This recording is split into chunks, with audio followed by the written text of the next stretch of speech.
Olá, meu nome é Lívia, sou secretária de Gestão Ambiental e vim aqui convidar você para a inauguração do nosso Centro de Educação Ambiental, que vai acontecer no dia 5 de junho, dando início à nossa Semana de Meio Ambiente. O nosso Centro de Educação Ambiental fica aqui na Fazenda Santo Antônio. Aqui é um espaço de sensibilização e educação ambiental para todas as idades. E dando continuidade à Semana do Meio Ambiente, teremos várias ações ambientais pela cidade.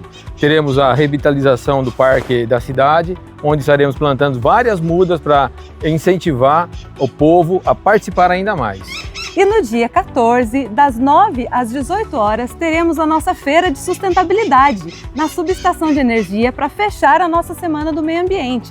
A feira contará com diversas atrações culturais, bandas e ainda Feira do Agricultor, artesãos, empresas do ramo de sustentabilidade e muito mais. Traga a sua família e o seu pet!